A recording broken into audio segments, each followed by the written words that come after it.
안녕하세요. 어르신의 건강과 행복을 위한 가장 든든한 노인복지시설을 만들어가는 케어스토리 강성만 국장입니다. 저희 케어스토리에서는 일전에 유튜브를 통해서 사회복지시설 장기요양기관 재무회계, 시설에서 직접 관리해야 하는 이유에 대해 안내를 드렸는데요. 전국의 많은 기관 담당자 분들께서 그 영상을 보시고 공감하셔서 우리 시설에서도 재무회계를 직접 관리해야겠다는 필요성을 느끼시고 저희 케어스토리로 많은 질문과 함께 저희가 약속드렸던 파일에 대한 요청도 주셨습니다. 재무회계를 직접 관리하지 않는다는 것은 지난번 영상에서도 말씀드렸듯이 결코 좋은 관리가 이루어지기 어렵다는 점을 다시 한번 강조해서 말씀드리고 싶습니다. 그래서 저희 케어스토리에서는 이번에 아예 여러분들께서 좀 더 쉽고 체계적으로 사회복지시설 장기요양기관의 재무회계를 직접 관리할 수 있는 방법에 대해서 안내드리고자 사회복지시설 장기요양기관 재무회계 아주 쉽게 따라하기라는 제목으로 시리즈물의 교육 영상을 제공해 드리려고 합니다. 아무래도 유튜브라는 매체를 통해서 여러분들께 교육 영상을 제공해 드리다 보니까 꼭 부탁드리고 싶은 것은 구독과 좋아요 그리고 알람 설정을 해 두셔서 영상을 끝까지 시청해 주시기를 부탁드리면서 자 그러면 제1강으로 입출금 내역 작성법과 통장 개설 그리고 우리가 회계를 관리하기 위해 알아두어야 할 몇 가지 내용들에 대해 먼저 살펴보는 시간을 갖도록 하겠습니다. 자 먼저 여러분들께서 꼭 알아두셔야 하는 사이트 중에 매우 중요한 사이트가 있죠. 물론 네이버, 다음 뭐 이런 사이트들도 있지만은 우리가 시설을 운영하는 데 있어서 법에 대해서는 놓쳐서는 안 됩니다. 그렇기 때문에 여러분들께서 이 사이트만큼은 꼭 알아두셔야 하는데 어떤 사이트냐면 법제처 국가법령정보센터 사이트입니다. 지금 보시는 사이트가 바로 법제처 국가법령정보센터의 사이트 지금 화면인데요. 자, 먼저는 여러분들께서 이 재무회계를 직접 관리하시기 위해서는 법에 대해서 한두 번은 꼭 정독할 필요가 있습니다. 제가 기관에 이 회계 교육을 안내해 드릴 때는 제일 먼저 여러분들께 제가 요청을 드리는 것이 뭐냐면 이 법의 내용을 정독으로 3번에서 5번은 꼭 읽으십시오 라는 것을 먼저 부탁을 드려요. 이 부탁을 접하시는 분들은 이거 강성만 국장이 조금 이거 뭐 가르쳐 주는 게 좀 너무 딱딱한 거 아니냐 이렇게 또 생각하시기도 하고 이거 너무 좀 문자적으로 들어가려고 하는 거 아니냐 본인들은 좀 더 현실적인 내용을 듣고 싶은데 실제적인 내용을 듣고 싶은데 너무 이거 뭐 법적으로만 가려는 거 아니냐 이렇게 생각하시기도 하는데 일단은 교과서적으로 접근해야 됩니다. 우리가 먼저는 사회복지시설 재무회계 규칙과 장기요양기관 재무회계 규칙이 어떤 내용을 담고 있는지부터 알 필요가 있습니다.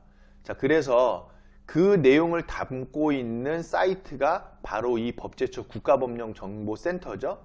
자, 여기에 여러분들께서는 두 가지 법을 이제 검색을 하시는데 첫 번째로는 우리 기관이 노인복지법에 따라서 노인복지시설로 설치신고를 받고 그리고 장기요양보험법에 따라서 지정을 받은 시설이라고 했을 때에는 사회복지시설 재무회계 규칙을 검색하시면 되고요.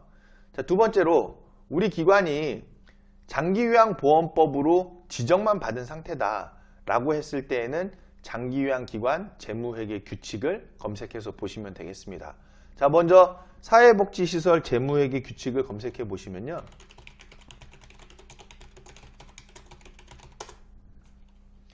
자, 그러면 이 법 사이트에 여러분들 지금 화면에서 보시는 것처럼 법을 검색을 하시면 사회복지시설 재무회계 규칙이라고 검색을 하시면 그러면 이 법의 내용이 나옵니다. 지금 이제 글자가 굉장히 작게 나와서 여러분들이 보실 수 있을지 모르겠는데 자, 그러면 이 법이 언제 바뀌는지 또 언제 바뀌었는지 그런 내용들까지도 다 나와 있어요.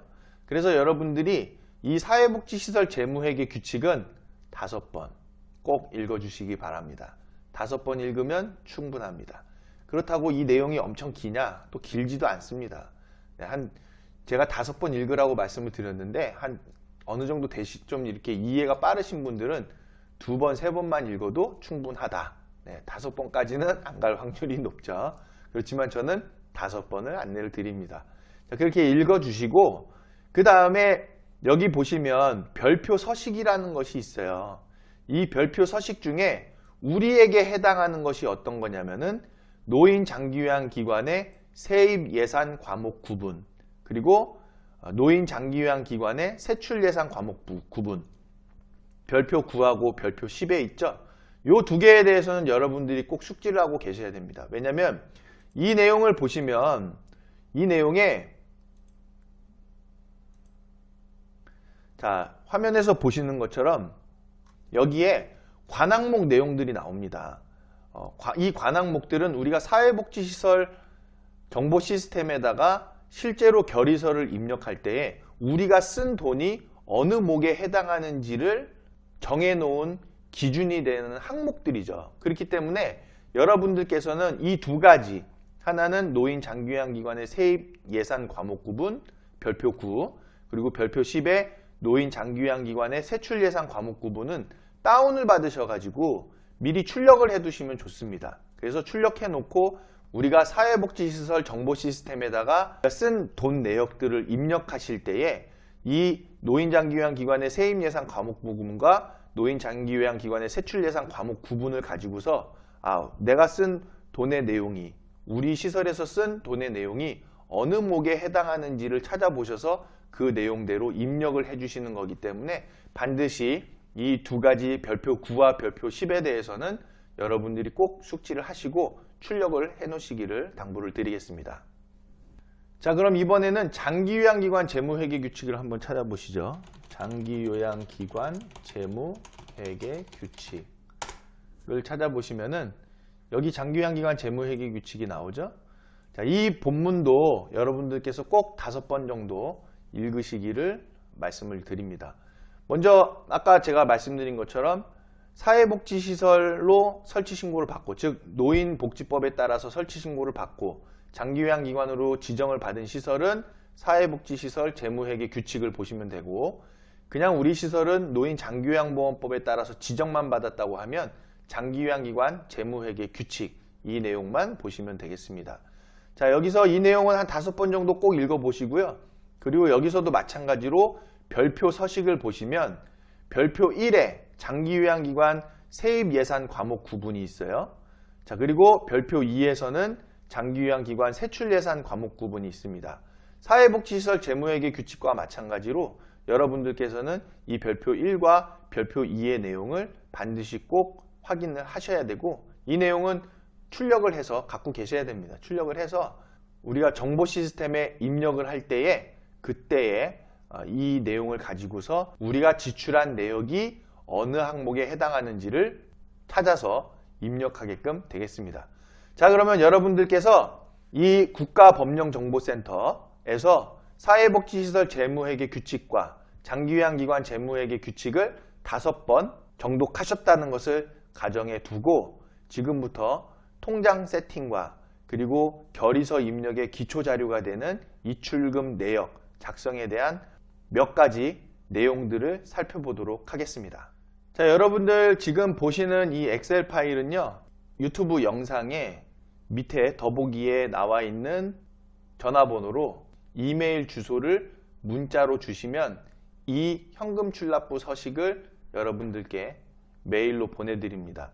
자, 그 앞에 보면은 이제 필독 작성법, 반드시 필독이라고 나와 있는데 이 필독 내용을 여러분들 꼭 숙지를 하시고서 이 입출금 내역만 작성하시고 그에 따라서 이 입출금 내역을 정보 시스템에다가 결의서로 입력만 하시면 모든 재무회계 관리는 끝납니다. 자, 먼저는 저희 그 케어스토리에서는 현금 출납부 작성을 매월 16일에서 18일에 작성하도록 저희 케어스토리에서 운영 지원을 받고 있는 시설들의 안내를 드리고 있습니다.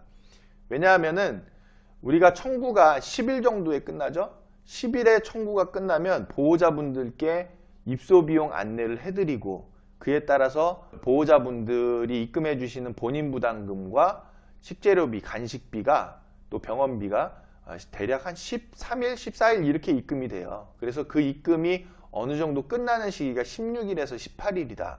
근데 이제 또 시설에 따라서는 그 본인 부담금과 식재료비 간식비를 좀 늦게 입금해 주시는 분들도 계세요. 그래서 이런 내역들을 좀 수시로 입출금 내역을 작성할 필요가 있는데, 일단은 현금 출납부 작성은 16일에서 18일 정도에 완결을 짓는데, 또 필요에 의해서는 다음 달로 넘겨서 그 전월 달에 대한 내역을 다음 달 초에 작성을 해 두시는 것도 권장을 드립니다. 자, 여러분들이 많이 고민하시는 건 이제 통장에 대한 개설인데요. 뭐 유튜브 영상 보면은 무슨 예수금 통장인가, 무슨 통장, 뭐 4대 보험 통장을 따로 만들고, 뭐 이런 부정확한 정보들이 상당히 많죠. 그래서 여러분들이 혼란을 더 받게 됩니다. 또 이 재무회계를 맡기게끔 영업하는 사무실에서 시설에 영업을 다니시면요, 마치 꼭 통장 개설 잘못하면 시설이 꼭 무슨 문 닫아야 될 것만 같은 그런 분위기를 조성해서 안내하는 영업하시는 분들이 많아요. 그래서 뭐 통장을 뭐 5개, 7개, 그건 옛날에 몰랐던 때 하는 얘기고, 지금은 통장을 더 심플하고 간결하게 개수를 줄여나가는 것이 오히려 좋다. 그래서 통장은 저는 이제 3가지 통장으로만 안내를 드리는데, 하나는 운영비 통장, 그리고 하나는 보조금 통장, 그리고 하나는 후원금 통장이 됩니다. 후원금이 없으시면 후원금 통장 없어도 되는데, 우리 사회복지시설 그리고 장기요양 기관들은 가급적이면 후원금을 통해서 시설의 안정을 좀 더 도모할 필요가 있기 때문에 후원 개발을 좀 많이 하셔야 됩니다. 그래서 후원 개발에 대한 그런 노하우나 방법들에 대해서도 저희가 지원해 드리고 있으니까요. 저희 케어스토리 운영 지원이 필요하실 때에는 연락을 부탁드리고, 그래서 후원금 통장 마련, 그리고 또 하나는 이제 보조금 통장인데, 보조금 통장 여러분 잘 아시죠? 기초생활수급권자 어르신들의 시설생계 급여비가 여기로 입금이 됩니다. 또 시군구에서 간혹 어쩌다가 정말 가뭄에 풀나듯 한번 뭐 보조금이 지급될 때가 있죠. 그럴 때에 이 보조금 통장으로 입금을 받는 것이고요. 또 다양한 어떤 기관에서 보조를 해주는 일이 있을 때, 그럴 때 이 보조금 통장을 통해서 입금을 받게 됩니다. 자, 그 외의 모든 내역은 이 입출금 통장에서 다 관리가 되는 내용이죠. 이 입출금 통장에서 공단 부담금, 장기요양 급여비용 수입도 들어오고, 또 보호자분들로 들어오는 본인 부담금, 식재료비, 간식비도 입금이 되고, 그리고 여기서 이 통장에서 식재료비 구입에 대한 지출도 하시면 되고, 그리고 이 통장에서 다양한 운영비 지출도 이 통장 하나만 가지고서도 하셔도 됩니다. 근데 여러분들 뭐 좀 잘못 알고 계시는 게 뭐냐면은, 운영비 통장하고 식재료비, 간식비 통장을 따로 만들어야 되는 거 아니냐, 이렇게 이제 생각하시는 분들이 있어요. 그렇지 않습니다. 운영비 통장에서 다 지출하되, 다만 이제 식재료비, 간식비 지출에 대한 거는 현황을 파악해야 되는 거죠. 현황 파악을 쉽게 하기 위해서 운영비 통장에서 식재료비, 간식비 통장으로 이체를 하는 것일 뿐이지, 실제로는 식재료비, 간식비에 대한 현황을 잘 파악하고 계시면 굳이 식재료비, 간식비 통장을 따로 만들어서 사용할 필요가 없습니다. 또한 문제가 뭐냐면은, 식재료비, 간식비 통장을 따로 만들어 놓으면은 운영비 통장에서는 식재료비, 간식비 통장으로 이체가 이루어지는 것이거든요. 그에 따라서 정보 시스템에 입력을 했을 때에 그 내용이 좀 달라지게 되는 상황이 벌어지죠. 그러면 운영비 통장에서 식재료비, 간식비 통장으로 이체했을 때 이게 지출이냐? 지출 아니잖아요. 그래서 가급적이면은 통장은 운영비 통장 하나를 가지고서 지출을 하는 것이, 입출금을 관리하는 것이 맞다라고 말씀드릴 수 있습니다. 자, 그 다음 3번째를 보시면, 퇴직적립금은 은행에서 DB형 연금을 가입하거나 또는 퇴직적립금 통장을 개설해서 자체적으로 적립을 하시면 되겠습니다. 노무에서도 퇴직적립금 통장을 개설해서 자체적으로 관리하는 것에 대해서 문제가 없다는 것을 확인을 했고요. 물론 이제 정부에서는 퇴직적립금은 은행에서 DB형 연금을 가입해서 하는 것을 이제 추천을 하는데, 이랬을 때에는 절차가 좀 복잡해지는 내용들이 좀 많이 있죠.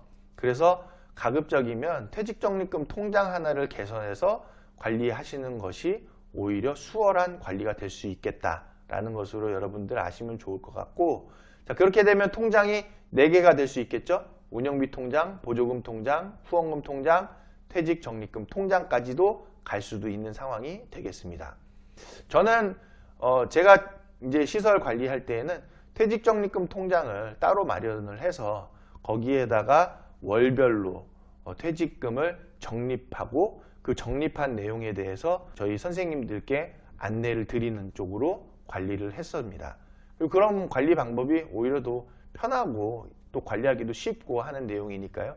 여러분들께서 참고하시면 좋겠죠. 자, 7번에 보시면은 청구 후에 매월 25일쯤에 입금되는 장기요양 급여비용 수입이 있죠. 즉 공단부담금과 가산금이 있어요. 자, 25일에 입금이 대부분 되는데, 자, 그 비용이 입금이 됐을 때 여러분들은 분명히 통장에다가 시설급여 얼마, 의료급여 얼마 이렇게 아마 입금이 되실 거예요. 그럼 여러분들 결의서에다 그대로 입력을 하시죠.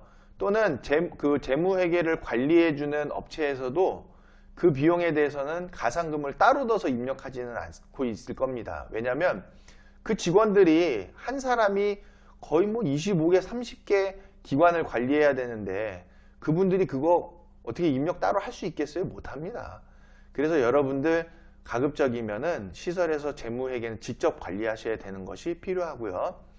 자, 통장에 25일에 입금이 되는 장기요양 급여비용 수입은 가산금과 그리고 장기요양 급여 수입을 나눠서 여기 입출금 서식에다가 내역서에다가 기재를 해 두셔야 됩니다. 자, 여기 파일 뒤로 이렇게 각 통장에 대한 현금 출납을 작성하게끔 저희가 탭을 만들어 놨어요. 여기 통장별로. 자, 예를 들어서 주간보호시설의 운영비 통장이다. 그럼 여기에다가 날짜를 적고 그리고 상세 내역을 구체적으로 적는 겁니다. 분명히 장기요양 급여비용 수입이 25일 날 하나로 들어왔지만 여러분들께서는 여기 현금출납부에다가, 즉 이 현금출납부는 이출금 내역이거든요. 여기다가는 장기요양 급여비용 수입과 가산금을 나눠서 작성해야 됩니다. 여기에는 장기요양 급여비용 수입, 그리고 여기는 가산금.